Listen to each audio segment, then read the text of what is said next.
సత్యమేవ జయతే. సామాన్యంగా ఇది భారతదేశ నినాదం. మహనీయులందరూ కూడా ఈ స్టేట్మెంట్ ని ప్రతిసారి కూడా మనకి జ్ఞప్తి చేస్తూ వాడుతూ ఉంటారు. సత్యమేవ జయతే, సత్యమే ఎప్పటికైనా గెలుస్తుంది, అసత్యం ఖచ్చితంగా గెలవదు అని దాని అర్థం.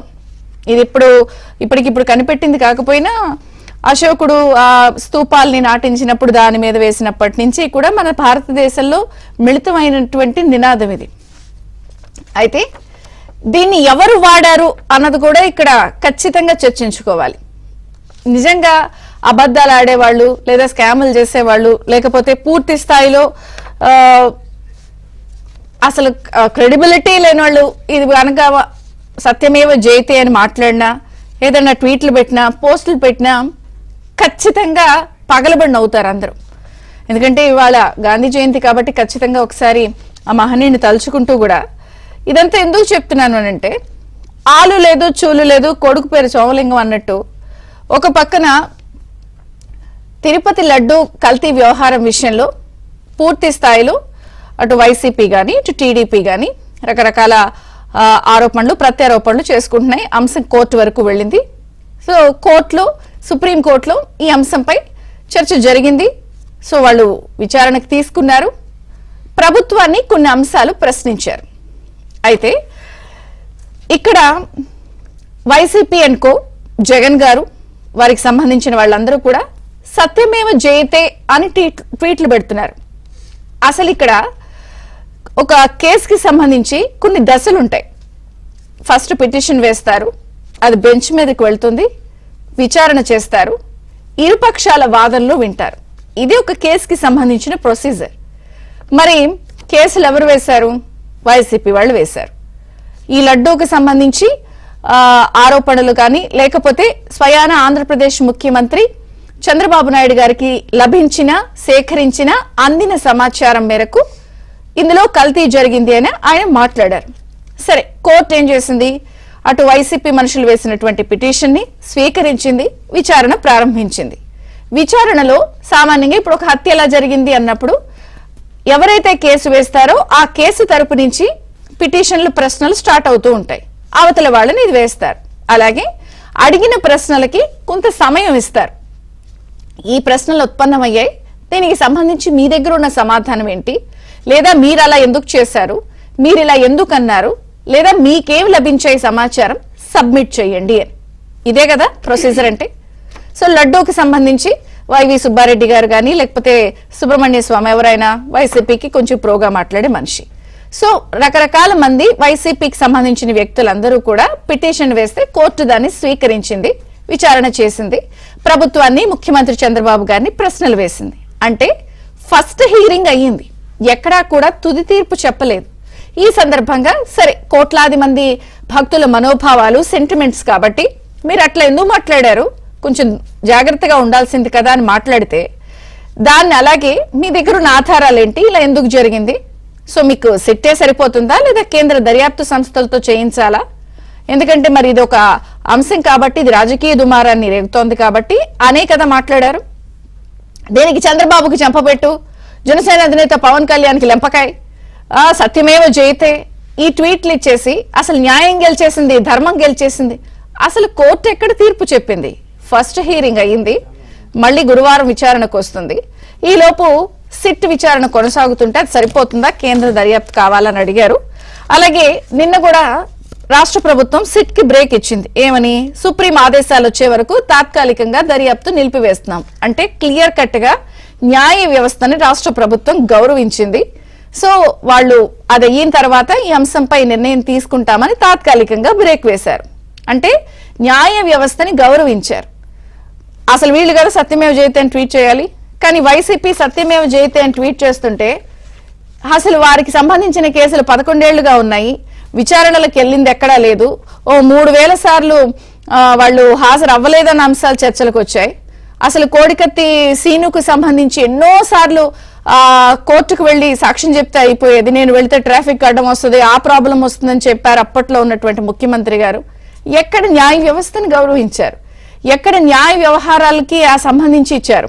ఇదే కాకుండా 5 సంవత్సరాల నుంచి వారి ప్రభుత్వ హయాంలో శ్రీవాణి ట్రస్ట్ వ్యవహారాలు గాని, లేకపోతే టెండర్ల ప్రక్రియలో క్లాసులు మార్చడంలో గాని, అన్న ప్రసాదాల్లో జరుగుతున్నటువంటి కల్తీ వ్యవహారంలో అనేక ఆరోపణలు, అనేక సందర్భాల్లో అనేక మంది మాట్లాడిన సందర్భాల్లో ముఖ్యమంత్రి గారికి లభించిన సమాచారం మేరకు ఈ అంశాన్ని చెప్పారు. ఇప్పుడు కోర్టు వాళ్ళని చెప్పింది మీ దగ్గర ఉన్న ఏంటి చెప్పండి అని, విచారణకు వస్తుంది. కానీ తుది తీర్పు వచ్చేసినట్టు ఫస్ట్ హియరింగ్ కే సత్యమేవ జయతే అంటే అసలు సుప్రీంకోర్టు వ్యవహారాన్నే వక్రీకరించేస్తున్నారా? న్యాయ వ్యవస్థ మీద గౌరవం లేదా? అసలు ఎందుకు ఇంత వైసీపీ అత్యుత్సాహం ప్రదర్శిస్తోంది? మరి ఇప్పుడు ప్రభుత్వం ఏం చేయాలనుకుంటోంది? సిట్ బ్రేక్ ఇచ్చిన దాన్ని కూడా వీళ్ళు భయపడ్డారని వైసీపీ అలరి పెడుతున్న నేపథ్యంలో మొత్తంగా ఈ అంశంపై అటు ప్రభుత్వం ఏం చేయాలనుకుంటోంది, ఎలా ముందుకు వెళ్లాలనుకుంటోంది, అలాగే సత్యమేవ జయతే అంటూ రకరకాల వక్రీకరణలు పట్టిస్తున్నటువంటి వైసీపీ వ్యవహారంలో వాళ్ళు చెప్పే అంశాలేంటి? బీజేపీ కూడా ఈ అంశాన్ని ఎంత సీరియస్ గా తీసుకుంది? ఎందుకంటే ఇది కోట్లాది మంది భక్తుల మనోభావాలు కాబట్టి వాళ్ళు కూడా రేపు కోర్టు దృష్టికి వారి దగ్గర ఉన్న సమాచారం మేర కేంద్ర దర్యాప్తు సంస్థలకి విచారణకి ఇవ్వండి అని కోరతారా? రకరకాల అంశాలు ఇందులో చర్చకున్న నేపథ్యంలో దాన్ని ఏదో అంటారు కదా, రుకోసరా సబర్ కరో అన్నట్టు కాస్త ఆగండి, ఇంకా అవ్వలేదు. సో లడ్డూ వ్యవహారం ఇంకా తేలలేదు. బ్యాక్ మొత్తానికి తిరుపతి లడ్డూ వ్యవహారంలో సుప్రీంకోర్టులో విచారణ కొనసాగుతోంది. ఇంకా తుది తీర్పు రాకుండానే వైసీపీ సంబంధించి చేస్తున్నటువంటి అత్యుత్సాహం ట్వీట్లను ఎలా చూడాలి? సో సత్యమేవ జయతే అంటూ ఏం జరిగిందని చెప్పి ఈ రకంగా ఎలివేషన్లు వేసుకుంటున్నారు. చర్చిద్దాం. మనతో పాటు జాయిన్ అయ్యారు టీడీపీ నుంచి నీలాయపాలెం విజయ్ కుమార్ గారు, సీనియర్ రాజకీయ విశ్లేషకులు జర్నలిస్ట్ దుర్గా శ్రీరామ్ గారు, బీజేపీ నుంచి షేక్ బాజీ గారు. అందరికీ స్వాగతం అండి. నీలాయపాలెం విజయ్ కుమార్ గారు, మీతో ప్రారంభిస్తారు. రేపు ఉంది కదా హీరింగ్, సో సుప్రీంకోర్టులో ఇంకా ఏంటి ఏమనేది జరగలేదు, కానీ సత్యమేవ జయతే న్యాయం గెలిచింది. అసలు మీరంతా కూడా ఫ్రాడ్ అన్న ఎస్టాబ్లిష్మెంట్ ఎలివేషన్స్ అనేది వైసీపీ ప్రొజెక్ట్ చేస్తోంది, ఏం చెప్తారు? ఏ కోర్టులో అయినా ఇవాళ పిటిషన్ వేస్తారు, దాని మీద దాన్ని అడ్మిట్ చేయాలా వద్దా అన్నప్పుడు కొన్ని వ్యాఖ్యలు వస్తాయి. ఆ తర్వాత దాని డిఫెన్స్ ఆర్గ్యుమెంట్ ఉంటుంది. 3వ తేదీ డిఫెన్స్ వాళ్ళు ఆర్గ్యుమెంట్ ఇస్తారు. ఇక్కడ తెలుగుదేశం గవర్నమెంట్ కానీ ఆంధ్రప్రదేశ్ ప్రభుత్వం కానీ ఏ తప్పు చేసిందని సత్యమేవ జయతే అనాలో నాకైతే అర్థం కావట్లేదు. ఇప్పుడు ఒక రాష్ట్ర ముఖ్యమంత్రి తన రాష్ట్రంలో జరిగిన ఏ ఇష్యూనైనా ప్రజలకు చెప్పాల్సిన బాధ్యత ఉంది. చెప్పకపోతే తప్పు.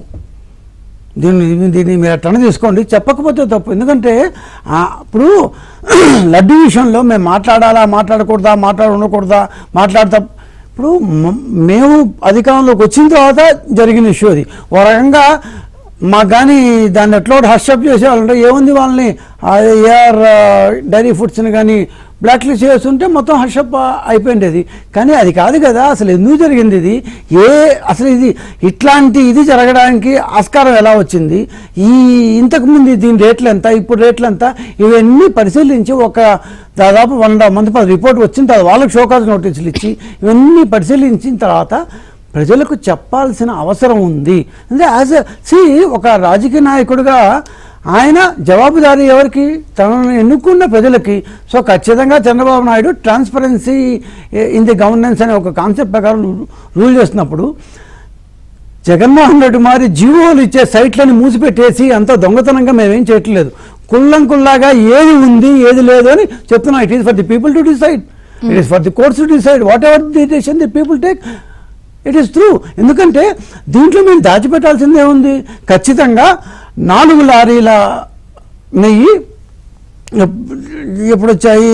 దాదాపు 2024 జూన్ 12, 20, 25 మరియు జూలై 4వ తేదీలో ఈ 4 ట్యాంకర్లు వచ్చాయి. మామూలుగా దాన్ని వాడేశారు. 4 ట్యాంకర్లు మొదట్లో వచ్చిన 4 ట్యాంకర్ల నెయ్యిని వాడేశారు. ఎట్లా వాడారు? టీటీడీ దగ్గర స్టాండర్డ్గా ఉన్న, అంటే ఇట్లాంటి మనం మాట్లాడిన ఈ ఫ్యాట్ గీటు ఇవన్నీ టెస్ట్ చేసే అంత శక్తి సామర్థ్యాలు ప్రస్తుతానికి టీటీడీకి లేవు. ఎందుకు లేవు? ఏర్పరచుకోవచ్చు కదా అంటే ఖచ్చితంగా తప్పే, ఉండాలి. సో ఇవేమీ రాకుండా 4 ట్యాంకర్లు వచ్చాయి. వాళ్ళ దగ్గర ఉండే ఈ డెన్సిటీ వాసన చూసి బాగానే ఉంది వాడేశారు. అంతకుముందు నుంచే నెయ్యి మీద మన సంవత్సరం నుంచే మనకున్న ప్రాబ్లం తెలుసు. ఈ 4 ట్యాంకర్లతో వాడంగానే అస్సలు బాగాలేదు, ఘోరంగా ఉంది, అది ఇది ఒక్కసారిగా వచ్చేటప్పటికి అప్పటికి కేవలం 1 నెల కూడా కాలేదు ఈవో గారు కొత్త ఈవో ఛార్జ్ చేసుకొని. సో 2024 జూలై 6వ తేదీన TN02BAE 94 9459 అనే నెంబర్తో నెల్లూరు జిల్లా AP 260C, ఎందుకంటే దిండిగల్లో ఉన్న ఏఆర్ డైరీ ఫుడ్స్కి నెల్లూరు జిల్లా లారీ ఎందుకు పోయి తెచ్చిందో అర్థం కావట్లేదు. AP 264 AP 260C Vaishnavi dairy వాళ్ళు నెల్లూరు నుంచి వచ్చారు. 48 hours లో ఇవి వచ్చేసారు అన్నమాట. సో ఇట్లాంటి మళ్ళా జూలై 6వ తేదీన, జూలై 12వ తేదీన రెండు లారీలు వచ్చాయి. ఈ 4 ట్యాంకర్లు అప్పుడే ఈ నెయ్యి మీద లాస్ట్ వీక్ వచ్చిన, లాస్ట్ 15 days లో వచ్చిన 4 ట్యాంకర్ల మీద అనుమానం రేకెత్తిన సందర్భంలో, నేపథ్యంలో ఈ 4 ట్యాంకర్లో 2 ట్యాంకర్లు, ఫస్ట్ వచ్చిన 2 ట్యాంకర్లని టెస్టింగ్ పంపించారు. వారం లోపల దాని రిపోర్ట్ వచ్చింది, జూలై 24th వచ్చింది. సో ఈ 4 ట్యాంకర్లు, రెండోసారి వచ్చిన 4 ట్యాంకర్ని వాడలేదు.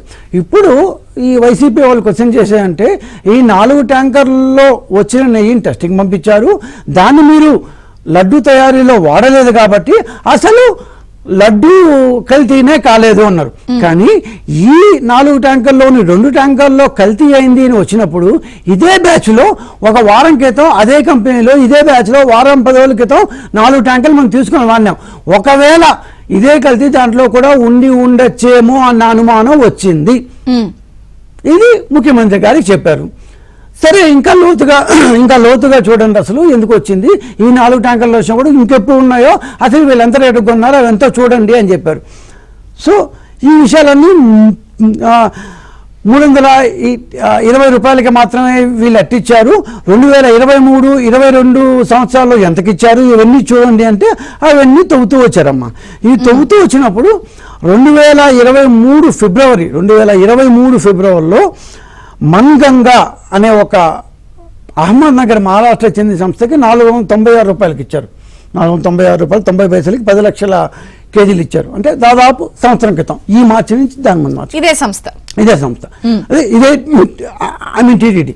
సో తర్వాత 2023లోనే ఏం చేశారంటే, మనం మల్టీ వెండర్ సిస్టమ్ పెట్టుకోవాలి, ఒకరు కాదు అని చెప్పి 5-6 మందిని పెట్టుకున్నారు. సో 2024లో ఫిబ్రవరిలో మళ్ళా కొత్త టెండర్ ఇచ్చారు. దాంట్లో ఒక 5 సంస్థలు వచ్చాయి. దాదాపు పేర్లు ఏమంటే, ఆ సంస్థల పేర్లు premier foods, Kriparam dairy, Parag milk, Vaishnavi, AR foods, ఈ 5 వచ్చాయి. వీళ్ళందరూ 320, బాగా వేయండి సార్, 320 రూపాయల నుంచి 411 రూపాయల మధ్యలోనే వేశారు. లాస్ట్ ఇయర్ 496 ఇచ్చారు, 471 ఇచ్చారు, 453 ఇచ్చారు. ఈసారి అంటే 2023 నుంచి 24 వచ్చేప్పటికి ఫిబ్రవరిలో తిరుపతి ఎమ్మెల్యే ప్లస్ దేవస్థానం చైర్మన్ అయిన కరుణాకర్ రెడ్డి గారు, ధర్మారెడ్డి గారు ఏ బేసిస్ మీద ఎందుకు ఇచ్చారో, ఏ డబ్బులు నొక్కారో, వాళ్ళకి ఏమన్నా ఏమంటారు, వాళ్ళకి వీళ్ళకి ఏమున్నాయో, లేకపోతే వీళ్ళు దాన్ని కమిషన్ ఇస్తారో మనకేమి ఇప్పటిదాకా తెలియదు. కానీ 496 రూపాయలు పీక్ దీంట్లో ఇచ్చి అక్కడి నుంచి చాలా ఏమంటారు ప్రైస్ స్కేల్స్ ఇచ్చిన దాన్ని 320 రూపాయలకి ఇచ్చేశారు. పీక్లో 170 రూపాయలు, తక్కువలో తక్కువ 100 రూపాయలు. అంటే లాస్ట్ ఇయర్ రేట్స్తో పోలిస్తే 100 రూపాయలు తక్కువ, 170 రూపాయలు ఎక్కువ. సో యావరేజ్గా 150 రూపాయలు తక్కువకి 320 రూపాయలు పర్ కేజీకి 2024 మార్చిలో ఇచ్చారు. ఈ ఏఆర్ డైరీ అనేది మార్చిలో వాళ్ళకి టెండర్ వచ్చినా కూడా వాళ్ళకి అప్రూవల్ మేలో వచ్చింది. వాళ్ళ ఫస్ట్ సప్లై జూన్ 12వ చేశారమ్మా. జూన్ 12 అంటే జూన్ 13 చేశారమ్మా. అంటే మేము ప్రమాణ స్వీకారం చేసిన రోజు, ఒకవేళ నిజంగానే మాకు దీంట్లో ఏమన్నా దీన్ని ఏది చెప్పకూడదు దీంట్లో ఇచ్చామంటే, మేము ప్రమాణ స్వీకారం చేసిన తర్వాత వచ్చింది కాబట్టి మేము దీన్ని అక్సెప్ట్ చేసి ఉండాలి. అంటే ఇది చేసేసి మనం బ్లాక్ లిస్ట్ చేసి ఉంటే పోయింది. కానీ దేవుడి దగ్గర అసలు ఇలాంటివి ఎందుకు జరుగుతున్నాయి అన్న దీన్ని తీసుకున్నాం. ఇప్పుడు రోజుకు 15,000 టన్నులు కావాలి, 320 రూపాయలు అంటే 150 రూపాయలు తేడా వస్తుంది. లాస్ట్ ఇదే ప్రైవేట్ సంస్థలు మళ్ళా ఏం చెప్తున్నారు, భయపడ్డారు. ఇప్పుడు నిన్న సిట్ విచారణకు బ్రేక్ వేసేసారు, ఇది జరిగిందమ్మా. సో ఇది జరిగిన తర్వాత లాస్ట్ ఇయర్ ఇంత ఇచ్చారు, ఈసారి ఇంత ఇచ్చారు, ఇంత ఇవన్నీ సీఎం గారికి చెప్పిన తర్వాత, సో సీఎం గారు ఏం చెప్పారంటే, ఇంత జరిగిన తర్వాత దీన్ని ఎలా తీయాలి, సో దీనిలో కమిషన్లు వచ్చాయా, కమిషన్ రాలేదా, అసలు ఈ ల్యాబ్ రిపోర్ట్స్ ఏంటి, మనకు వచ్చిన ల్యాబ్ రిపోర్ట్ ఏంటి, ఇవన్నీ చూసుకున్నారు. ఇవన్నీ వచ్చిన తర్వాత ఇంకొక బేసిక్గా ఉంటే, లాస్ట్ మంత్ వచ్చింది కదా 24 జూలై వస్తే 1 నెల తర్వాత ఎందుకు చెప్పారు అని, 18 జూలై వస్తే మీరు సెప్టెంబర్ 18 చెప్పారు 1 నెల అన్నాడు. వీళ్ళకి తెలియదు ఏంటంటే, జూలై 23, 25, 27 మూడు రోజుల్లో 3 షోకాజ్ నోటీసులు ఏఆర్ డైరీకి ఇచ్చారు. 3 షోకాజ్ నోటీస్ ఇచ్చారు. ఏ అడ్మినిస్ట్రేషన్లో ఉన్నా ఫస్ట్ ఏంటంటే మీరు తప్పు చేశారు అని యాజమాన్యం భావిస్తే మీకు షోకాజ్ నోటీస్ ఇవ్వాలి, ఇవ్వకుండా మాట్లాడకూడదు. సో రూల్ ప్రకారం షోకాజ్ నోటీస్ ఇచ్చారు. వాళ్ళు సెప్టెంబర్ 4వ తేదీన మేము ఏ తప్పు చేయలేదు అంటూ ఇచ్చారు. సో మళ్ళా అది సీఎం గారి దగ్గర పోయింది. మళ్ళీ సీఎం అన్న ఏ తప్పు చేయకపోతే 320 రూపాయలు కట్టొచ్చింది వీళ్ళకి అన్నారు. సరే మళ్ళీ అవంతా ఇస్తారు. సో ఇదంతా 1 నెల పట్టింది. ఎందుకంటే ఇవన్నీ పాత గవర్నమెంట్, అవన్నీ లాగి తొగి తీశారు. ఇవన్నీ అయిన తర్వాత సీఎం గారు హీ థాట్ ఇది నేను ప్రజలకు చెప్పాల్సింది. At the end of the day any రాజకీయ నాయకుడు, ప్రజలు ఎన్నుకున్న రాజకీయ నాయకుడు జవాబుదారీ ప్రజలకే. బికాజ్ వాళ్ళు ఎన్నుకున్నారు, ఈయనైతే మన గవర్నమెంట్ని సరిగ్గా నడిపిస్తారు అని ఆ టర్మ్లో ఆ యొక్క ప్రజలు ఎన్నుకున్నారు కాబట్టి ఖచ్చితంగా ప్రజలకు జవాబుదారీగా ఉండాలి. కాబట్టి నా దగ్గర ఏమేమి ఇన్ఫర్మేషన్ ఉందో ఇది ఇచ్చారు. సో ఒక ప్రభుత్వాధినేతగా ఇన్ని ఫాల్స్, ఇన్ని అక్రమాలు అనిపించేంత సంఘటనలు బయటపడ్డాయి కాబట్టి మామూలు పోలీసులొద్దు, ఒక ఐజీ స్థాయి అధికారిని సిట్గా పెట్టి స్పెషల్ ఇన్వెస్టిగేషన్ టీమ్గా పెట్టి వేశారు. దీంట్లో తప్పెక్కడుంది చెప్పండి? ఏం తప్పుంది దీంట్లో? పలానా చోట పలానా తప్పుందని చెప్తే మేము సర్దిద్దుకోవాలి రెడీ. ఇవన్నీ చూడండి మీరు క్రానలాజికల్ గా ఇది బీజేపీతో కూడా. బాజీ గారు నమస్తే, బ్రేక్ఫాస్ట్ న్యూస్ కి స్వాగతం. సో ఏం చెప్తారు అంటే ఎక్కడా కూడా కోర్టు ఇంకా పూర్తి స్థాయిలో తీర్పు చెప్పాల, విచారణ ఆపేయండి అని అనలేదు, లేకపోతే ఇటు సైడ్ వాదనలను వినిపించమంది. కాకపోతే పబ్లిక్ ఫోరంలో మనోభావాలకు సంబంధించిన అంశం కాబట్టి ప్రశ్న వేసింది. దాన్ని అసలు మీరు సత్యమేవ జయితే మీరు ఓడిపోయారు, అసలు ఇక్కడ ఏం లేదనేది కదా చెప్తోంది ఇప్పుడు వైసీపీ. ఏం చెప్తారు మీరు? చంద్రి గారు గుడ్ మార్నింగ్ అండి. అదేవిధంగా విజయ్ కుమార్ గారికి, శ్రీరామ్ గారికి, చూస్తున్న వ్యూవర్స్ అందరూ కూడా నమస్కారాలు తెలియజేస్తా ఉన్నాను. యాజ్ ఏ హైకోర్టు అడ్వకేట్ నా ఒపీనియన్ చెప్పే ముందు, ఈ రోజున అహింసతో స్వాతంత్రాన్ని సాధించాలనే లక్ష్యం కోసం ప్రాణాలు అర్పించినటువంటి, దేశం కోసం పుట్టినటువంటి మహానుభావుడు గాంధీజీ ఆయన 155వ జయంతి. అదేవిధంగా ఈ దేశం కోసం నీతి నిబద్ధతలతో క్రమశిక్షణతో ద్వితీయ ప్రధాని అయినటువంటి లాల్ బహదూర్ శాస్త్రి గారు ఆయన యొక్క 120వ జయంతి. ఈ సందర్భంగా అందరికీ శుభాకాంక్షలు తెలియజేస్తూ భారతీయ జనతా పార్టీ నుంచి కోర్టు ప్రొసీజర్ చంద్రి గారు పిటిషన్ దాఖలు చేసిన తర్వాత జడ్జి గారు దాని మీద ఉన్నటువంటి ఆర్గ్యుమెంట్ విన్న తర్వాత సంబంధిత అంశం మీద నోటీస్ ఇచ్చిన తర్వాత ఆ నోటీసుకి అదర్ సైడ్ కూడా రెస్పాండ్ అయ్యి వాళ్ళు కూడా వచ్చి కౌంటర్ పిటిషన్ వేసిన తర్వాత ఆర్గ్యుమెంట్స్ మీద అయిన తర్వాత అది నమ్మకం అనుకున్నప్పుడు దాని మీద నెంబర్ ఇచ్చిన తర్వాత ఆర్గ్యుమెంట్ యొక్క కంటిన్యూటీ ప్రాసెస్ లో మనం వెళ్లే ముందు కోర్టు ఇచ్చేటువంటి ఆ కండిషన్ ఇష్యూస్ ఏవైతే ఉన్నాయో దాన్ని అందరూ ఫాలో అవ్వాల్సిందే. ఈ రోజున కూడా రాష్ట్ర ప్రభుత్వం అదే ఫాలో అయ్యింది. ప్రభుత్వానికి సంబంధించినటువంటి కాన్స్టిట్యూషనల్ హెడ్ గా ఉన్నటువంటి చంద్రబాబు నాయుడు గారు ఆయన యొక్క అభిప్రాయం ఏదైతే ఉందో, వచ్చినటువంటి రిపోర్ట్ల ఆధారంగా ఆయన చెప్పినటువంటి మాట ఏదైతే ఉందో అప్పటి వరకు కోర్టుకు సంబంధించినటువంటి అంశం కాదు. కాబట్టే ఒక ప్రభుత్వాధినేతగా దానికి సంబంధించినటువంటి సిట్టు దర్యాప్తును కూడా ఆదేశించడం జరిగింది. సిట్టు కూడా తన పని మొదలుపెట్టేటువంటి ప్రక్రియ జరిగింది. ఇక్కడ భారతదేశంలో ఉన్నటువంటి అవకాశాల మేరకు, మన యొక్క న్యాయ వ్యవస్థలో ఉన్నటువంటి అవకాశాల మేరకు ఎవరైనా న్యాయస్థానాన్ని ఆశ్రయించవచ్చు, వారి యొక్క అభిప్రాయాలు చెప్పవచ్చు. దాని మీద అది ధర్మబద్ధం అనుకున్నప్పుడు సుప్రీంకోర్టు అత్యున్నత న్యాయస్థానం వారి యొక్క విధానాన్ని ప్రకటించిన తర్వాత దానికి సంబంధించిన అంశాలు అందరూ లోబడి ఉండాలి. ఇది సత్యం, దీన్ని మనం ఆచరించడం అనేది ధర్మం, దానికి సంబంధించినటువంటి ఆలోచన చేయటం అనేది న్యాయం, దాన్నే ఫాలో అవుతాం. కానీ ఇక్కడ అసత్యవాదులు తమ అధికారంలో లేనప్పుడు, ఏదైతే జగన్ గారి యొక్క ప్రభుత్వం అధికారంలో లేనటువంటి సందర్భాల్లో చేసినటువంటి పలుకులన్నీ మర్చిపోయి ఇవాళ పాడుతున్నటువంటి కొత్త పాటలు ఏవైతే ఉన్నాయో వాటిలో ఇవి వచ్చిన రాగాలే చెవులకి ఇనుపుగా లేనటువంటి పరిస్థితి. ఏదో చెప్పాను కదా, గాంధీజీ గారు చెప్పినట్టుగా చెడు వినవద్దు, చెడు కనవద్దు, చెడు చూడవద్దని. కానీ ఇవన్నీ చూసేసినటువంటి ఆంధ్ర ప్రజలు ఇవాళ కొత్తగా ఈ మాటలు వాళ్లే చెప్తా ఉంటే ఏ చెడు చేశారో వాళ్ళు అన్నాను. ఏంటి అసలు ఎట్లా నవ్వాలో అర్థం కావట్లా నాకని. ఇక్కడ మీకు ఒక గొప్ప విషయం జరిగింది ఏంటంటే, ఏదైతే ఇప్పుడు ఎట్లా ఉందంటే తొందరపడకోయి సుందరవదన అని చెప్పని కోర్టులో ఒక చిన్న ఇష్యూ మీద ఆలోచన జరిగితేనే సత్యం గెలిచిందని అంటే, మరి అదే సత్యాన్ని వాళ్ళ అనిపిస్తే మనకు కూడా సంతోషమేనండి. ఈ రోజున ఆ సత్యమే కలకాలం ఉండాలని కోరుకుంటే, ఏదైతే నాడు వివేకానంద రెడ్డి గారి హత్యలో ఆ యొక్క ఆపాదించబడినటువంటి ముద్దాయి ఉన్నటువంటి అవినాష్ రెడ్డిని అరెస్ట్ చేయడం కోసం సిబిఐ వాళ్ళు వచ్చినప్పుడు అడ్డుకున్నటువంటి ఆ సత్యం ఏదైతే ఉందో అది మళ్ళీ గెలవాలని కోరుకుంటున్నామండి. మళ్ళీ కోర్టులు ఖచ్చితంగా ఎన్నైతే ఈడీ కేసులు ఉన్నాయో, ఎన్నైతే సిబిఐ కేసులు ఉన్నాయో జగన్ గారి మీద ఈ మొత్తం కూడా అర్జెంట్ గా సుప్రీంకోర్టు సత్వరంగా స్పందించి చేయాలని చెప్పి మళ్ళీ ధర్మం గెలవాలి, న్యాయం రావాలని చెప్పని కోరుకుంటున్నారండి ఆంధ్ర ప్రజలు. ఇక్కడ ఏమంటామంటే ఒక తెలివైనటువంటి వ్యవహారం ఇది లడ్డూతో కల్తీతో మొదలైనటువంటి కథ కాస్త వాస్తవం ఏదైతే ఉందో దాన్ని చాలా తెలివిగా డిక్లరేషన్ దగ్గర తీసుకెళ్లి ఆపినటువంటి వైఎస్ఆర్సీపీ నాయకుల యొక్క తెలివితేటలు మనం చెప్పాలి.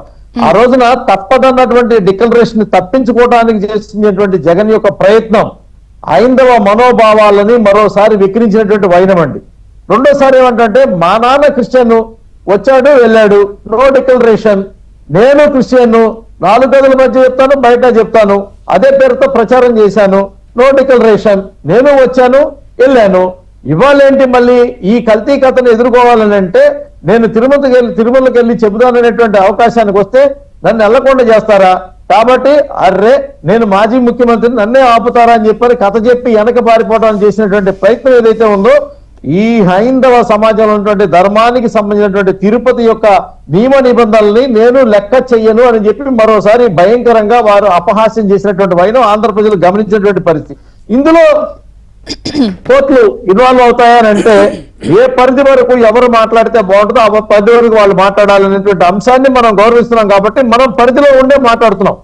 ఇదే పద్ధతిలో ఇదే నేరస్తులు ఇదే కనుక జరిగి ఉంటే వీళ్ళు చెప్పినట్టుగానే ఇదేం మతం, ఇదేం దేశం, ఇదేం హిందుత్వం అనేటువంటి లెక్క వచ్చే లెక్కనైతే నేను చెప్తా ఉన్నానండి. చక్కగా ఇలాంటి వాళ్ళు చైనాలోనూ, పాకిస్తాన్ లో, ఆఫ్ఘనిస్తాన్ లో అయితే ఇటువంటి నేరాలు, ఇటువంటి దారుణాలు చేసినటువంటి వ్యక్తులకు వేసేటువంటి శిక్షలు కూడా అమలు చేసి ఉంటే చాలా ప్రశాంతంగా ఉండేదేమో.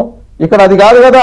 ఎన్ని తప్పులు చేసి జైల్లోకి వెళ్ళొచ్చినా తర్వాత జైల్లో ఉండగానే చక్కటి భోజనాలు పెట్టి దాన్ని బెయిల్ మీద తెచ్చి మళ్ళీ ఎన్నికల్లో పెట్టి గెలిపించి ఎక్కడైతే ముద్దాయి ఉండాలో నిర్దేశించేటువంటి జడ్జిని మళ్ళీ ఆ జడ్జి ఎక్కడ ఉండాలో నిర్దేశించే పరిస్థితికి ముద్దాయి కల్పించేటువంటి అవకాశాలు ఏవైతే ఉంటాయో వారు ఇవాళ మీరు లాయరే కదా, ఒక క్వశ్చన్ చెప్పండి. ఈ కొవ్వు కలిసినట్టు, యానిమల్ ఫ్యాట్ కలిసినట్టు ఆధారాలు ఏవి అని అడుగుతుంది. అది అడుగుతారు కదా ఎవరైనా? ఖచ్చితంగా అడుగుతారు. అదే కదా అడిగారు. దాంట్లో తప్పేంటి? దాన్ని వక్రీకరించేసి ఇదొకటి. తర్వాత 50 ఏళ్ల నుంచి సప్లై చేస్తున్న నందినిని ఆపేసి టెండర్ నిబంధనలు మార్చేసిన ఏఆర్ డైరీకి ఇచ్చింది నిజం అన్నప్పుడు క్లాజెస్ మార్చారు. ఇలా అనేక డౌట్స్ ఉన్నాయి కదా. అలాగే మీరు ఏ బేసిస్ తో చెప్పారు అని సీఎం గారిని అడుగుతున్నారు వీళ్ళు. ఈ బేసిస్ మళ్ళీ నెక్స్ట్ హీరింగ్ లో వీళ్ళు ఇస్తారు కదా అవన్నీ. ఖచ్చితంగా ఇస్తారండి. మరి దానికి సత్యమేవ జయతే అసలు అయిపోయిందంతా. మీరు అబద్ధాలు చెప్పారు, సిట్టును కూడా అందుకే ఆపేశారు, భయపడ్డారు. మీరు నేను చెప్తే సత్యమేవ జయతే. కానీ పాలించినటువంటి వాళ్ళు, తప్పులు చేసినటువంటి వాళ్ళు, ప్రజల ముందుకెళ్లి ధైర్యంగా చెప్పలేనటువంటి వాళ్ళు చెప్తే అసత్యమేవో జయతే. ఇవాళ కోర్టు ప్రొసీజర్ ప్రకారం వెళ్ళడానికి ప్రభుత్వం సిద్ధంగా ఉంది కాబట్టే సిట్ దర్యాప్తుని నిలుపుదల చేసింది. కోర్టులో కావాల్సినటువంటి డాక్యుమెంట్ ప్రొడ్యూస్ చేసే ముందు మీరు కల్తీ జరిగిందా లేదా అని అంటే వాళ్ళ మాజీ స్పీకర్ ఏం చెప్పాడు చంద్ర గారు, ఆవులు కల్తీ రకరకాలైనటువంటి ఆహారాన్ని తింటాయి కాబట్టి వాటి శరీరంలోనే కల్తీ జరిగింది కాబట్టి కల్తీనయ్యే వస్తుందని చెప్పారు. అంటే ప్రొడక్షన్ తో, రక్తంతో, శుద్ధితో సంబంధం లేకుండా ఆవు ఎంత పవిత్రమైనటువంటి జంతువు అలా తెలియనటువంటి విషయం ఏంటంటే కార్బన్ డైఆక్సైడ్ తీసుకొని ఆక్సిజన్ వదలగలిగేటువంటి అది ఒక పవిత్రమైనటువంటి జీవి. అటువంటి జీవిని వారు మాట్లాడేటువంటిది ఏంటంటే కల్తీ తిని కల్తీ వదిలింది కాబట్టి కల్తీనే వచ్చిందని మాజీ స్పీకర్ గారు చెప్పారు. ఆ స్టేట్మెంట్ వాళ్ళు తీసుకోవాలి. అదే విధంగా వాళ్ళ యొక్క అడ్వకేట్ చెప్పాడు ఏమన్నా ఏమంటే ఏదన్నా తక్కువ రేటుకు వచ్చేదానికి ఎక్కువ రేటు వచ్చేది కలుపుతామా, పందికొవ్వు రేట్ ఎక్కువ, దాన్ని తీసుకొచ్చి ఇలా కలుపుతామని చెప్పని ప్రశ్నించాడు. దీనికి కూడా సమాధానం వాళ్ళ పార్టీ వాళ్ళే చెప్పాలి. ఇది ప్రజలు ఆలోచిస్తా ఉన్నారు. నెయ్యి పవిత్రని, లడ్డు యొక్క పవిత్రతని కోల్పోయింది అనేటువంటి భావన ఆంధ్ర రాష్ట్ర ప్రజల్లో వచ్చిన తర్వాత ఏది ఆనాడు పేరొందినటువంటి తిరుపతి లడ్డు యొక్క వాసన అని ప్రశ్న వేసుకున్న తర్వాత అది మాయమైన తర్వాత వాళ్ళ లడ్డూలో వాసన పోయింది. ఎందుకంటే కల్తీ అనేటువంటి కథ ముందుకు వచ్చింది కాబట్టి ఆ ఉన్నటువంటి కథలో నిజమంతైనటువంటి ఆలోచన ప్రభుత్వం చేసింది కాబట్టి ఈ రకంగా తప్పు జరిగింది అనేది ప్రభుత్వాది నేతగా చంద్రబాబు నాయుడు గారు మాట్లాడారు. దాన్ని కాదు అని చెప్పని సుప్రీంకోర్టుకి వెళ్ళినటువంటి వాళ్ళు కూడా నిజాలు రావాల్సినటువంటి అవసరం ఉంది. దానికోసం వేచి చూస్తాం. సచివేతర ఆర్డెంట్ గెలిచిపోయింది. అర్జెంట్ దోషులందరూ నిర్దోషులకు ఎక్కడ అయిపోయారు, వాళ్ళ క్లీన్ చెట్లు ఎక్కడ వచ్చినాయి అనేది కూడా పెద్ద ప్రశ్న అనమాట. తురగా శ్రీరామ్ గారు నమస్తే, బ్రేక్ఫాస్ట్ న్యూస్ కి స్వాగతం. Sorry little late. విఘ్నత లేకుండా వైసీపీ గాని జగన్ అండ్ కో లేదా వారి మీడియా చేస్తున్న హడావిడి ట్వీట్లు లేదా ఆ న్యూస్ సుప్రీంకోర్టు చెప్పినటువంటి వాక్యాల్ని లేకపోతే దాన్ని కూడా వక్రీకరించడం ఎట్లా చూడాలంటారు? వీళ్ళకి చెంపపెట్టు వాళ్ళకి లెంపలేశారు, స్లామడ్ చంద్రబాబు, ఇవి కదా చెప్తున్నారు వాళ్ళు. చంద్రిక గారు వాళ్ళు చెప్పడం అనేది చాలా సహజ పరిణామం. ఎందుకంటే ఎప్పుడైతే ఎవరైతే ఇబ్బందుల్లో ఉంటారో వాళ్ళు తప్పించుకోవడానికి రకరకాల ప్రయత్నాలు చేస్తూ ఉంటారు. వాళ్ళు అవాండాలు వేయటమా ఇంకోటి మాట్లాడటమా అది సహజ పరిణామం.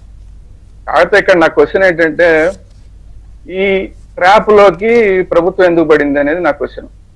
ఎందుకంటే ఇప్పుడు మీరు చెప్పారు మీకు తెలిసినంత మాత్రం ప్రభుత్వానికి తెలియలేదా? ఇంకా అసలు కంప్లీట్ కాలేదు. సుప్రీంకోర్టు జడ్జిలు రకరకాలు మాట్లాడతారు. వాళ్ళు సో మెనీ క్వశ్చన్స్ అడుగుతారు కదా. అదే అంటున్నా, ఆ విషయం ప్రభుత్వానికి తెలిసినప్పుడు సిట్టు విచారణ ఎందుకు ఆపేసింది? ఎందుకు బ్యాక్ స్టెప్ తీసుకున్నారు? మీరు తీసుకోబట్టి ఇప్పుడు ఇన్ని మాటలు వస్తున్నాయి. ఇప్పుడు ఎప్పుడైనా సరే రకరకాల వ్యక్తులు ఉంటారు. ఇప్పుడు జడ్జిలేమి పైనుంచి కిందికి ఊడిపడిన వాళ్ళు కాదు. వాళ్ళకేం దురుద్దేశాలు ఉన్నాయని నేను చెప్పట్లా, కానీ వాళ్ళు మానవ మాత్రలే. వాళ్ళకి రకరకాల అనుమానాలు వస్తుంటాయి. అనుమానాలన్నింటినీ అడిగి క్లియర్ చేసుకుంటారు వాళ్ళు. ఎప్పుడు జరిగేది అదే కదా. అసలు ఏంటనేది వాదోపవాదాలు జరుగుతున్నప్పుడు ఇదేంటి అని అడుగుతారు. అడిగిన దానికి ప్రతిదానికి కూడా మనం రెస్పాండ్ అయిపోవాలి అంటే, ప్రభుత్వం రెస్పాండ్ అయిపోవాలంటే ఎక్కడి దాకా వెళ్తుందో తెలిసేది. అసలు ప్రతి కేసులోనూ రకరకాల జడ్జిలు రకరకాల ఈ కేసు కాదు, ప్రతి కేసులోనూ రకరకాల జడ్జిలు రకరకాల మాటలు మాట్లాడుతుంటారు. వాటన్నిటిని కూడా ప్రభుత్వం రెస్పాండ్ అయిపోతుంటుందా? ఇక్కడ ఎందుకు రెస్పాండ్ అయింది? ఎందుకు రెస్పాండ్ అవ్వాల్సి వచ్చింది? ఎందుకు రెస్పాండ్ అవ్వకూడదు? ఎందుకు రెస్పాండ్ అవ్వాలి? మీరు మీ వాదన పూర్తయింది? అసలు మీ వాదన చెప్పారా? చెప్పకుండానే మీరు ఎందుకు రెస్పాండ్ అవుతున్నారు? వాళ్ళు ఏదో అబ్జర్వేషన్, వాళ్ళు ఏదో వాళ్ళకి ఏదో డౌట్ వచ్చింది వాళ్ళు అడిగారు, దానికి అవతలాలు ఏది చెప్తారు? సెకండ్ ఒపీనియనా, థర్డ్ ఒపీనియనా, 10 ఒపీనియన్లు తీసుకోమని చెప్తారు. ఒక జడ్జి చెప్తారు. ఏముంది దానికి ఎందుకు మీరు తీసుకున్నారు, ఎందుకు తీసుకోలేదు మీరు చెప్తారు రేపు. అది చెయ్యాలి కానీ మీరు సిట్ని ఎందుకు ఆపేశారు? తీర్పు వచ్చేదాకా కూడా తీర్పు మిమ్మల్ని ఆపమని అక్కడ చెప్పింది. మిమ్మల్ని సుప్రీంకోర్టు మిమ్మల్ని ఆపమని చెప్పలేదు. ఈ 2 రోజుల్లో ఇంకా అనేకమైన విషయాలు బయటకు వచ్చేవేమో సిట్ కనుక ముందుకెళ్ళుంటే.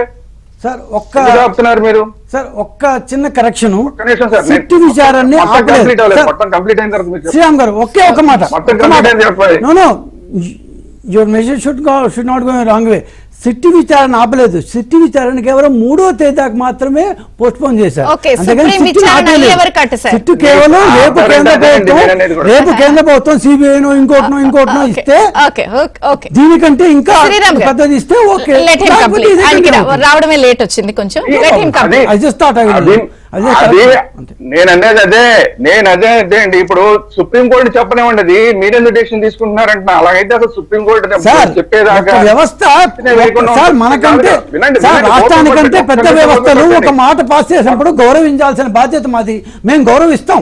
మా గౌరవం ఇవ్వడం అనేది మా యొక్క గవర్నమెంట్ లో ఉన్న అది డిఎన్ఏ. సుప్రీంకోర్టు ఒక మాట చెప్పింది సెంట్రల్ గవర్నమెంట్కి, ఇది ఓకేనా, దీనికంటే ఇంకా ఎక్కువ ఏమన్నా ఇస్తారా, ఇదే కంటిన్యూ కావాలన్నప్పుడు 2 రోజులు ఆపేందువల్ల ఇన్ని సంవత్సరాలు 5 సంవత్సరాల పాటు దోచేశారు.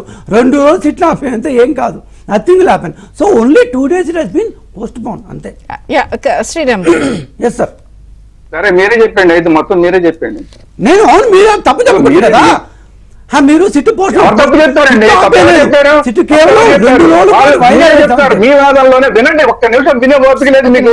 గవర్నమెంట్ లో ఉన్నారు, ఒక్క నిమిషం వినే ఓపిక లేదు. విన్న తర్వాత ఇప్పుడు నేను మాట్లాడుతున్నా. సరే నేను చెప్తాను మీరు తప్పని చెప్తున్నా. ఇప్పుడు నేను చెప్తున్నానండి, మీరు చెప్పేది తప్పని నేను చెప్తున్నా. ఎందుకు తప్పు అంటున్నానంటే అసలు వాళ్ళని ఇంకా అడగలేదు. వాళ్ళ అభిప్రాయం అడిగింది కేంద్ర ప్రభుత్వాన్ని. కేంద్ర ప్రభుత్వం అభిప్రాయం చెప్పకుండానే మీరు ఎందుకు డిసిషన్ మార్చుకున్నారు? 2 రోజులైనా వాదన ఎందుకు మార్చారు? రేపు పొద్దున సుప్రీంకోర్టుకి కేంద్ర ప్రభుత్వం లేదండి, స్టేట్ గవర్నమెంట్ బ్రహ్మాండంగా పనిచేస్తుంది, చాలా క్లియర్ గా ఉన్నారు చంద్రబాబు నాయుడు గారి విషయంలో. మీరు చెప్పిన ఏవైతే ఉన్నాయో అవన్నీ నేను యాక్సెప్ట్ చేస్తున్నా. 2 నెలలు ఆగారు, అన్ని పరిశీలించారు. ఇవన్నీ చూసిన తర్వాత చంద్రబాబు నాయుడు గారు మాట్లాడారంటే ఇప్పుడు మీరు 2 రోజులు ఆపేసిన దానికి డెసిషన్ కి ఏం వాల్యూ ఉంటుంది? ఇక్కడ వాళ్ళేదో ఏముంటది, ఇంకో పార్టీ మేము ఇంకో పార్టీ కాదు, అందరం కలిసి మేము ఏదో వాళ్ళకి అగేన్స్ట్ గా ఇచ్చేస్తున్నట్టు మీరు అనవసరంగా కేంద్ర ప్రభుత్వం ఏదో అది పక్క దేశం కాదు, అది కూడా మన దేశమే. ఈ లడ్డు మొత్తం కంట్రీకి సంబంధించింది.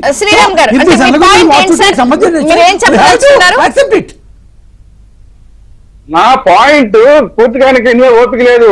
ఆగండి. ప్రజలందరూ కూడా చంద్రబాబు నాయుడు గారు మాట్లాడిన తర్వాత ఎందుకు హిందువులందరూ రెస్పాండ్ అయ్యారు? మీ మీద ఒక గౌరవం ఉంది, మీరు కరెక్ట్ గా చేస్తారని నమ్మకం ఉంది. ఇప్పుడు పవన్ కళ్యాణ్ గారు చాలా బ్రహ్మాండంగా మాట్లాడారు, ఆ రోజు హిందువులు జాగృతం చేసే మాటలు మాట్లాడారు. దానికి హిందూ సమాజం అంతా రెస్పాండ్ అయింది, మీకు సపోర్ట్ గా ఉంది. హిందూ సమాజం అంతా మీకు సపోర్ట్ గా ఉండి ప్రజలందరూ మీకు సపోర్ట్ గా ఉంటే ఎక్కడో ఎవరో మాట్లాడారని చెప్పి మీరు వెనక్కి తగ్గడం వల్ల మీ కాన్ఫిడెన్స్ తప్పు చెప్తున్నావు. అది నేను చెప్పేది అదే. నిన్న సాయంత్రం 6 గంటలకి మీరు ఒకే మాట 10 సార్లు చెప్తే అది నిజమైపోదు. నిన్న సాయంకాలం ఒక్కరోజు, ఇవాళ గాంధీ జయంతి, ఇవాళ లీవు, రేపు మార్నింగ్ సెంట్రల్ గవర్నమెంట్ వాళ్ళ ఒపీనియన్ చెప్తుంది. ఒక్కరోజు సెంట్రల్ గవర్నమెంట్ అండ్ సుప్రీంకోర్టు గౌరవం ఇచ్చి ఒక్కరోజు సిట్టిని వాయిదా వేస్తే దాన్ని ఏదో సంథింగ్ జరిగిపోయిందని అంటే మీ బుద్ధి లేని అది. That I can't do anything. మీ తప్పనుకుంటే ఇట్స్ అప్ టు యూ. దాన్ని అందరికీ ఆపాదించకండి. మీ అభిప్రాయాన్ని అందరికీ ఆపాదించకండి. స్టేట్ గవర్నమెంట్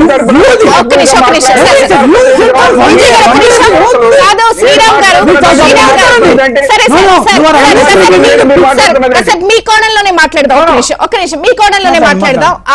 ఆపారు లేదా ఇలా చేసి ఉండకూడదని అంటున్నప్పుడు సీఎం గారు అంటే ఒక స్టేట్ హెడ్ అన్నప్పుడు ఆయన ఏ ఆధారం లేకుండా ఇంకా ఇలాంటి మాటలు మాట్లాడుంటారా? ఉండరు కదా. డెఫినెట్ గా కోర్టుకి ఇస్తారు. నేను చెప్తున్నదే ఖచ్చితంగా మాట్లాడరని చెప్తున్నా నేను. ఆయన ఖచ్చితంగా ఆయనకి అన్ని ఆధారాలు ఉండుంటేనే మాట్లాడతారు. ఆయన నోటిఫైడ్ మార్చి ఆయన చరిత్ర ఏంటి? సో అలాంటి మనిషి మీద నమ్మకం ఉంది, ఆ ప్రభుత్వం మీద నమ్మకం ఉంది, ఆ కూటమి ప్రభుత్వం మీద ఈ రోజు ప్రజలందరికీ నమ్మకం ఉంది, హిందువులకి నమ్మకం ఉంది.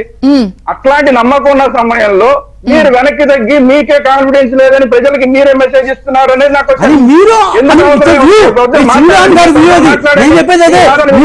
ప్రజలకు ఆపాదించకండి. అది మీ view, it's my personal view.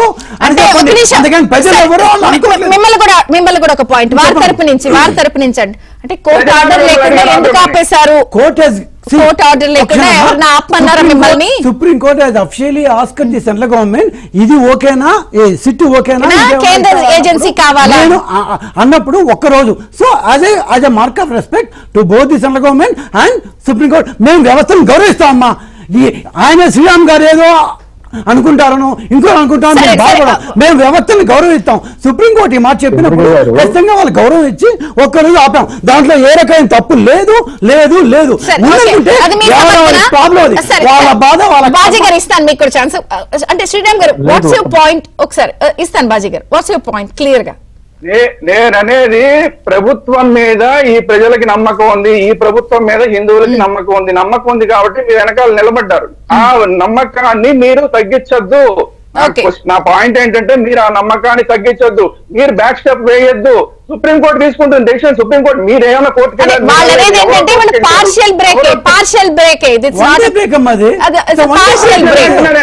మీరు సుప్రీంకోర్టుకి మీరు అవకాశం లేదు. సుప్రీంకోర్టు రేపొద్దున మీ వాదన విన్న తర్వాత మీదే కరెక్ట్ అనొచ్చు. ఎందుకు ఆ తొందరపాటు అంటే మీదే కరెక్ట్ అనొచ్చు. 5 ఏళ్ల పాటు సుప్రీంకోర్టు గౌరవం మానేసాం. సుప్రీంకోర్టు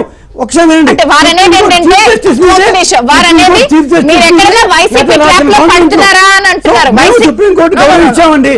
సుప్రీంకోర్టు గౌరవం ఇవ్వద్దని మాకు చెప్తే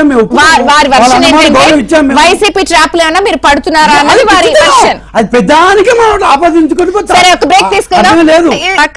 తిరుగా శ్రీరామ్ గారు అంటే సీఎం స్థాయి వ్యక్తి కాబట్టి డెఫినెట్ గా ఆధారం ఉండే అంటారు. ఇంకా కోర్టులో విచారణ ఉంది. సో ఫస్ట్ హియరింగ్ అవ్వకుండానే ఏదో అయిపోయింది అంతా గెలిచేసాం అన్నట్టు కదా ఇప్పుడు వైసీపీ వ్యవహరిస్తోంది. సరే విచారణ చేస్తే ఇట్స్ ఎ పార్షియల్ బ్రేక్ అంటున్నారు వీళ్ళు. Yeah please continue.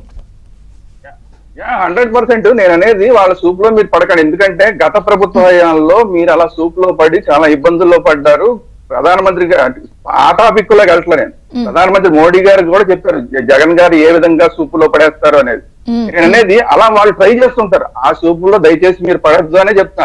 పడతాము అంటే అది మీ ఇష్టం, ప్రజలు ఏమనుకుంటారు అనేది అప్పుడు చూస్తారు. కాకపోతే ఇప్పుడు నేను చెప్పేది ఏంటంటే మీరు 100% ఏదైతే వాదన వినిపించారో అది 100% కరెక్ట్ చంద్రిక్ గారు.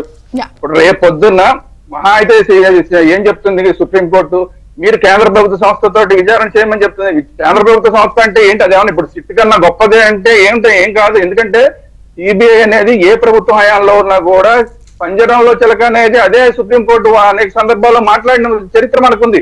Yeah. అందువల్ల వీళ్ళేదో గొప్ప వాళ్ళు వీళ్ళు తక్కువ వాళ్ళు అని కాదు. సిట్ని తక్కువ చేయాల్సిన అవసరం లేదు మనం, అలాగే సిబిఐని తక్కువ చేయాల్సిన అవసరం లేదు, ఎక్కువ చేయాల్సిన అవసరం లేదు. Yeah. అందువల్ల ఏ డెసిషన్ అయినా సుప్రీంకోర్టును తీసుకొనివ్వండి. సుప్రీంకోర్టు డెసిషన్ తీసుకున్న తర్వాత కేంద్ర ప్రభుత్వం తన అభిప్రాయం చెప్పిన తర్వాత ఎలాగో అందరం ఫాలో అవుతాం. అదే ఇందాక నెలపాలెం విజయ్ గారు చెప్పినట్టు సిబిఐ అంటే బయటదేం కాదు, కేంద్ర ప్రభుత్వం అంటే బయటదేం కాదు. సో అందువల్ల మనం ఏదొచ్చినా కూడా ఆల్ ఓవర్ అందరం కలిసి కూర్చుని, అది సుప్రీంకోర్టు, హిందూ సంస్థల, కేంద్ర ప్రభుత్వమా, స్టేట్ గవర్నమెంట్ అందరం కలిసి కూర్చుని దీని మీద ఒక నిర్ణయం తీసుకుని ఎవరి మనోభావాలు దెబ్బతినకుండా ముందుకెళ్లాలి తప్ప వాళ్ళ సూపులోనో వీళ్ళ సూపులోనో పడి మీరు డిఫెన్స్ లో పడి హిందువుల్ని డిఫెన్స్ లో పడేయకండి. మీరు నా పాయింట్ వల్ల ఏంటంటే మీరు డిఫెన్స్ లో పడి టోటల్ గా మీకు సపోర్ట్ చేసిన హిందువులందరినీ కూడా డిఫెన్స్ లో పడేసే కార్యక్రమం చేయకండి. ఇప్పుడు బయట ఏం మాట్లాడుతున్నారంటే మీరు ఎందుకు తగ్గించారా, మీరు ఏదో జరిగి ఉంటుందేమన్నా, ఏంటి ఎందుకు ఆపేశారా, ఇవన్నీ రాకుండా చూడాల్సిన బాధ్యత, అంటే ఓవరాల్ గా కలెక్టివ్ రెస్పాన్సిబిలిటీతో ఉండాల్సిన బాధ్యత ఇప్పుడు స్టేట్ గవర్నమెంట్ మీద ఉంది. చాలా కరెక్ట్ గా ముందుకెళ్తున్నారు చంద్రబాబు నాయుడు గారు, ఏ ఇబ్బంది లేదు ఈ వ్యవహారంలో. కానీ సుప్రీం కోర్టుని తన డెసిషన్ తో తీసుకునేవ్వండి, చెప్పలేమండి. అప్పటిదాకా మీరు కూడా ఓపిక పట్టండి. బాజీ గారు మీరు కూడా పాయింట్ రైజ్ చేస్తున్నారు, ప్లీజ్. యా అండి, మరి మీరు క్లారిటీ ఇచ్చేసారు. దాంట్లో ఇక్కడ ఏమంటామంటే టీటీడీలో సంబంధించినటువంటి అంశాల్లో ఏదైతే అవినీతి జరిగిందనేటువంటి లెక్కలు ఉన్నాయో దాంట్లో మనందరూ ఆంధ్ర ప్రజలు మొత్తం చూశారు. ఇంజనీరింగ్ విభాగంలో ఉన్నటువంటి దస్త్రాలు మొత్తం తగలబెట్టినటువంటి పరిస్థితి. నీతి పరులు పాపం చాలా జాగ్రత్తగా వాళ్ళకి సంబంధించినటువంటి అవినీతి బయటపడకుండా కాగితాలు తగలబెట్టినటువంటి రకరకాల ఇన్సిడెంట్స్ జరుగుతున్నాయి కంటిన్యూగా గత ప్రభుత్వానికి మదనపల్లి దగ్గర నుంచి లేదా ఆఖరికి ఆంధ్రప్రదేశ్ అమరావతి కరకట్ట మీద కాగితాలు తగలబెట్టేదాకా వరకు కూడా వాళ్ళు చేసినటువంటి తగలబెడుతున్నారు, దమ్ముంటే పట్టుకోండి అంటున్నారు. వాళ్ళ దొంగలు పోలీసుల్ని అపహాస్యం చేస్తున్నటువంటి పరిస్థితి, హేళన చేస్తున్నటువంటి స్థితి కనపడుతున్నటువంటి వైనం. కాగితాలు మాయం చేయడం ఒక లెక్క అయితే కాగితాలు తగలబెట్టారు. ఆఖరికి కోర్టులో ఉన్న సాక్ష్యాలను కూడా ఇవాళ సుప్రీం కోర్టులో మోహన్ రోహిత్గి గారు కానీ లేకపోతే తుషార్ మెహతా కేంద్ర సొలిసిటర్ జనరల్ గారు కానీ వారిద్దరి మధ్య జరిగినటువంటి ఒక డిస్కషన్ లో వాళ్ళ కోర్టులో ఉన్నటువంటి ఆలోచన ఇంకా కావాలా, ఇంకేమైనా చేయగలుగుతారు. నేననేది ఏంటంటే కేసు పెట్టినప్పుడు పిటిషనర్ సైడ్ నుంచి కదా క్వశ్చన్స్ రైజ్ అవుతాయి. వీళ్ళు ఇలా అడుగుతున్నారు, ఆన్సర్ చేయండి, రైట్? దానికి వివరణ వచ్చిన తర్వాత అయ్యాక ఇద్దరు పక్షాలు విన్నాక కదా. ఇప్పుడు ఒక పక్షం విన్న అడిగిన క్వశ్చన్స్ ని అటు వేసేసి అయిపోయింది, మీకు మాడు పగిలింది, వీపు పగిలింది అంటున్నారు. వాళ్ళు ఒక రాయి ఇస్తుంటారు, దాన్ని అవసరం లేదండి. మీరు ట్రాప్ లో పడతారా అని అడుగుతున్నారు. ఇక్కడ సిట్ అనేది రద్దు అవ్వలేదండి, వాయిదా ఇవ్వబడింది. ఆ వాయిదా దర్యాప్తు కూడా ఒక రోజు 2 రోజులకి అది పెద్ద ఇష్యూ కాదండి. అదే సిట్ ని రద్దు చేశారు లేకపోతే ఆపేశారు లేకపోతే అంటే ఒక లెక్క.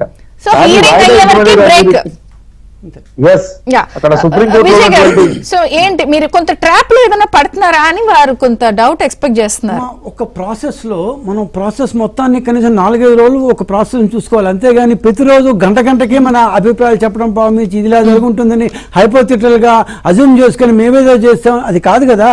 ఏ ట్యాంకర్ నుంచి అయితే నమూనాలు సేకరించి ఎన్డీడీబీ కాఫ్ పంపించారో ఆ ట్యాంకర్ల నెయ్యి లడ్డూకు వాడలేదు, పాయింట్ 1. దానికి ముందు వచ్చిన 4 ట్యాంకర్లు మేము టెస్ట్ చేయలేదు, ఐ మీన్ టీటీడీ టెస్ట్ చేయలేదు. ఒకవేళ ఈ ట్యాంకర్ లో ఇంత ప్రాబ్లం ఉంది కాబట్టి ఎన్డీడీబీ కాఫ్ ల్యాబ్ చెప్పింది కాబట్టి పాత ట్యాంకర్ లో ఉండే అవకాశం ఉంటుంది అనే బేసిస్. దానికి బలం చేకూర్చేది ఏమంటే 320 రూపాయలకే కొన్నారు. సో ఇట్లాంటివన్నీ ఉన్నాయి, పాతవన్నీ వచ్చాయి. ఇవన్నీ చూసుకొని ఒక ముఖ్యమంత్రిగా ఆయన ప్రజలకు చెప్పారు. సో చెప్పకూడదా చెప్పచ్చా అన్నది రాజ్యాంగ ఆదేశ ప్రకారం ఉంటుంది. ఒక రాష్ట్ర ముఖ్యమంత్రి ఏం మాట్లాడాలి ఏం దీంట్లో supreme court has made some statements. Okay, fair enough, they are entitled to it. వాళ్ళు ఒక న్యాయమూర్తిగా వాళ్ళు మాట్లాడాలి, వాళ్ళు ఇష్టం మాట్లాడారు. పిటిషనర్లు చెప్పారు.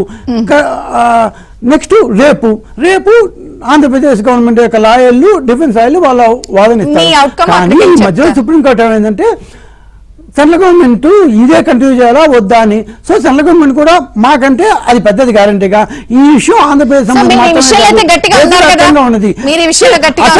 అసలు నేను అదే మొత్తుకుంది, మా గవర్నమెంట్ లో జరిగిన విషయాన్ని మేము ధైర్యంగా చెప్పాం.